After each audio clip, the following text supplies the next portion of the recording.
detail ya, dilakukan pemeriksaan seluruh tubuh sehingga tidak ada upaya-upaya untuk bisa mengaburkan hasil tes poligraf. Ya, contoh misalnya yang bisa dilakukan di dalam sepatu mungkin dimasukkan sesuatu sehingga misalnya paku atau jarum atau apa yang bisa membuat fokus dari eksamini itu jadi berubah. Kalau lingkungan apakah juga termasuk ketika yang memeriksa misalnya ada pangkat yang lebih tinggi atau mungkin lebih rendah daripada Irjen Verdi Sambo kah? Itu termasuk juga nggak, Mas? Ya, bisa berpengaruh ya. Artinya kita juga harus melihat dari sini siapa pemeriksanya, siapa yang diperiksa, kemudian objektivitasnya gimana. Kalau kompetensi saya yakin semua pemeriksa graf itu sudah certified, globally certified, jadi pasti akan sangat kompeten ya. Tetapi unsur subjektivitasnya ini yang betul-betul harus dijaga. Oke, kemudian kita bergeser ke orangnya, ke objeknya, yakni adalah Verdi Sambo. Apa yang kira-kira bisa mempengaruhi? Banyak ya, artinya saya ingin menekankan bahwa masyarakat seharusnya atau mungkin akan punya beberapa asumsi ya.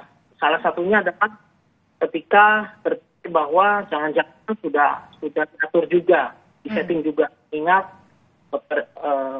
posisi dari Bang Sambo sendiri yang cukup tinggi. Kemudian bisa juga dalam hal ini melihat dengan posisi yang setinggi demikian, ada kemungkinan memang sudah mempelajari cara mengcounter poligraf misalnya, atau sudah beberapa kali melakukan poligraf dan seterusnya gitu. Dan itu kemungkinan itu ada. Ya. Oke, termasuk juga ketika dia menjadi Kadif Propam, pasti sudah tahu dong apa yang kira-kira harus dihindari, apa yang harus kemudian dilindungi dan lain sebagainya ketika mengerjakan lie detector itu. Ya, kalau di negara lain yang setahu saya, paling enggak kalau di intelijen itu, mereka diajarkan cara mengcounter poligraf agar kalau tertangkap dari agen lain ya, dari negara lain itu mereka tidak memunculkan rahasia negara. Itu yang saya tahu. Tapi kalau kepolisian saya kurang tahu tepatnya. Cuman mungkin saja hal itu terjadi atau bisa diajarkan ya untuk level seperti itu.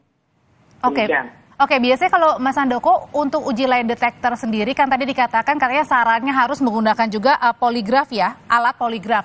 Nah, biasanya kalau untuk lie detector dan bedanya dengan alat poligraf ini seperti apa? Bagaimana memeriksa seseorang? Oh ya, ini sedikit koreksi. Sebetulnya kalau bicara alat lie detector yang dimaksud pasti poligraf tuh. Oke. Ya.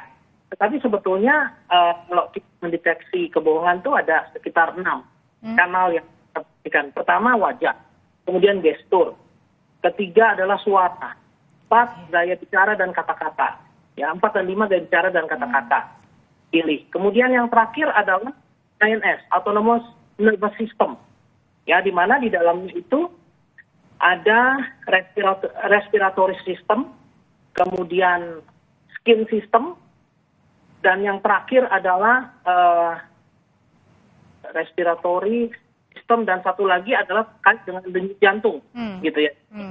3 hal ini sebetulnya menjadi objek dari pemeriksaan poligraf. Nah, tadi kan AN, Autonomous Nervous System, yang menggunakan poligraf. Tapi ada juga yang ketujuh menggunakan gelombang otak. Ya, jadi ada 7 kanal yang sekarang dipercaya. Yang terakhir adalah menggunakan mesin yang namanya P300. Brainwave ya, salah satunya seperti itu. Nah, di antara kelima sebelumnya kan ada ekspresi wajah, gestur, suara, itu ada voice analyzer yang juga diyakini sebagai salah satu yang sama kategorinya dengan poligraf. Ya, nah alat ini atau voice analyzer ini ada 2 jenis, CVSA dan LVA salah satunya. Nah, LVA itulah yang saya pakai. Ya, saya ada otomatis LVA operator. Nah, itu yang saya gunakan untuk mendeteksi emosi. Ya, kalau kita bicara lie detector, sebetulnya ini selalu debatable. Artinya banyak yang tidak sepakat dengan istilah lie detector. Ya, nah makanya waktu saya pelajari LVA sendiri, saya juga diwanti-wanti untuk tidak menggunakan istilah lie detector sebetulnya gitu. Cuman ketika menjelaskan pendeteksian emosi, forensik emosi ya, yang kemarin saya sering gunakan label itu masyarakat bertanya-tanya, apa sih forensik emosi? Nah, sebetulnya itu sejatinya adalah lie detector yang lebih dikenal masyarakat ya. Oke, Mas Handoko, tapi Anda kan juga pernah terlibat ya dalam pemeriksaan seperti ini dengan melibatkan juga beberapa negara, beberapa kasus. Apakah Anda juga pernah terlibat dalam kasus serupa seperti uji kebohongan saat korbannya sudah meninggal? Oh, tidak pernah. Kalau korbannya gini, sebetulnya kalau korbannya meninggal ya pasti kita nggak bisa memeriksa juga. Ya, yang kita periksa adalah yang hidup gitu. Nah, ini perkaranya kan masalahnya ini. Iya. Nah, jadi dalam hal ini saya pernah melakukan swasta, ya, bukan di instansi. Oke. Kemudian kalau misalnya polisi kan juga sudah memeriksa Eliezer nih, ada juga Ricky Rizal dan juga Kuat Ma'ruf, dibilang katanya mereka ini jujur, meskipun kita nggak tahu nih pertanyaannya apa dan jujurnya ini di bagian mana. Bagaimana Anda melihatnya ini, Mas Handoko? Nah, buat saya super penasaran gitu kan. Satu, saya udah katakan bahwa poligraf atau alat detektor seperti LVA sekalipun itu sangat bergantung dari 3 hal. Satu adalah kompetensi. Kompetensi dari si eksaminernya, misalnya saya gitu ya. Kemudian objektivitas dari saya, ya apakah saya punya kepentingan, apakah diancam, diintimidasi, ditakut-takuti dan mempengaruhi hasil pemeriksaan saya. Yang ketiga adalah pertanyaan. Bagaimana saya menyusun pertanyaan tersebut? Ya, nah kalau kita tadi melihat hasilnya, terus terang saya jadi penasaran pertanyaannya apa gitu. Kan yang kita tahu kan antara misalnya Barada E dengan Bang Ferdi Sambo kan tidak sama gitu ya. Tidak sama. Begitu juga mungkin dengan Kuat Ma'ruf, dengan bisa jadi dengan Bribka RR gitu ya. Berarti artinya kalau ada intimidasi ini juga mempengaruhi kejujuran seseorang atau jawaban seseorang? Sorry, gimana bisa diulang? Ya, kalau misalnya ada dalam tanda kutip intimidasi, Mas Handoko, apakah ini juga artinya mempengaruhi juga jawaban dari seseorang, termasuk juga dengan hasilnya? Lebih cenderung mempengaruhi pemeriksaannya atau eksaminernya. Jadi eksaminernya bisa saja malah membuat pertanyaan yang kurang optimal atau pemeriksanya ya artinya ya? Ya atau hasil grafiknya dengan tidak akurat. Masalahnya kan gini, yang ngerti cuman beliau yaitu si certified polygraph examinernya, yang lain nggak ngerti gitu. Jadi kalaupun dia sengaja salah baca atau sengaja membuat laporan yang tidak akurat, itu juga apa yang meriksa gitu loh. Oke, jadi ini kejujurannya seperti apa pertanyaannya ini juga bisa, yang perlu diketahui juga ya oleh publik ya, Mas Handoko ya? Sebetulnya ini juga yang mohon izin ya.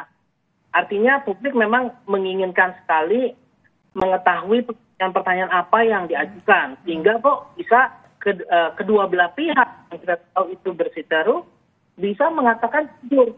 Ini saya sangat concern dengan itu. Bayangkan kalau hasil PT dan Bang Sambo juga sama-sama jujur. Nah, ya gimana ini? Ya kan mereka aja dua-duanya bertolak belakang antara Bang Sambo dengan Barada E.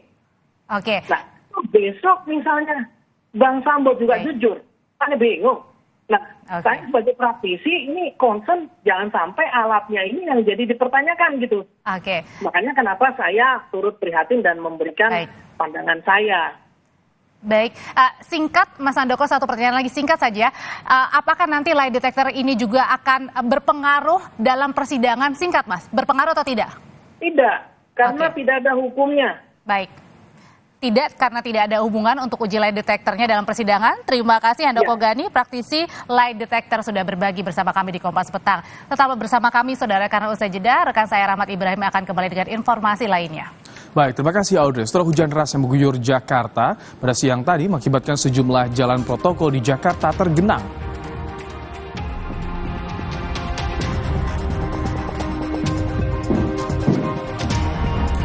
Presiden Joko Widodo melantik Abdullah Azwar Anas sebagai Menteri Pendayagunaan Aparatur Negara dan Reformasi Birokrasi yang baru.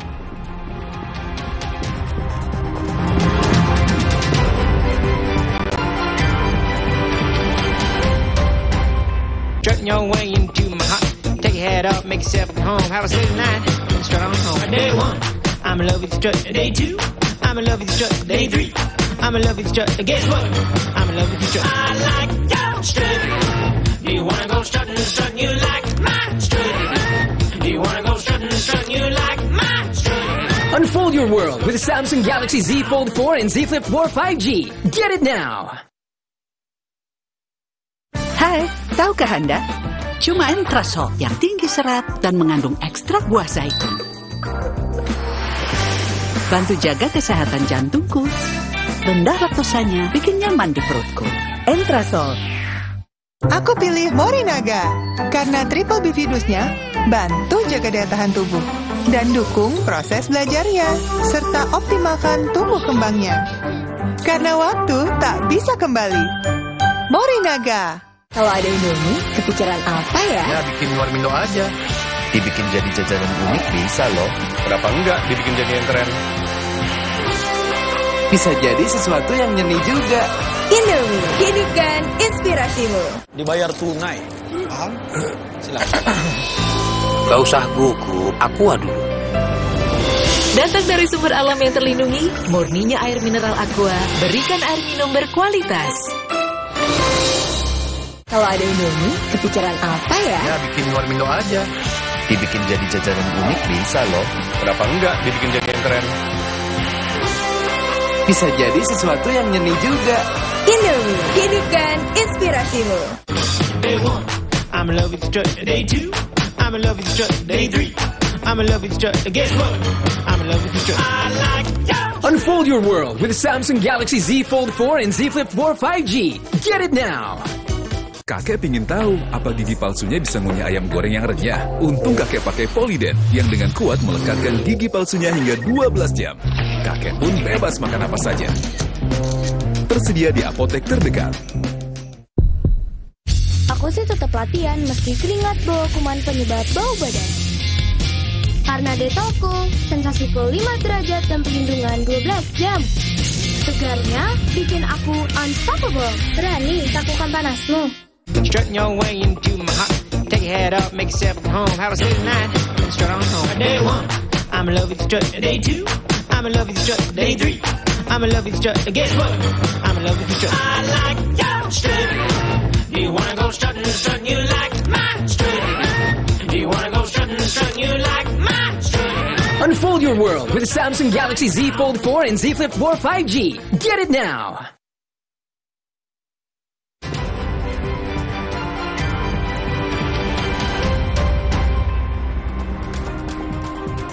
Saudara, hujan deras yang mengguyur Jakarta pada siang tadi mengakibatkan sejumlah jalan protokol di Jakarta tergenang. Banjir menyebabkan arus lalu lintas terhambat dan jalanan macet.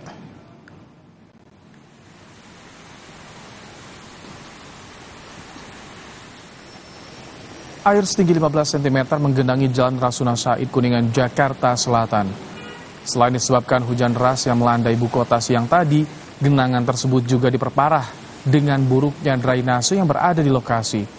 Akibat genangan, arus lalu lintas di kawasan Rasuna Said, Jakarta macet.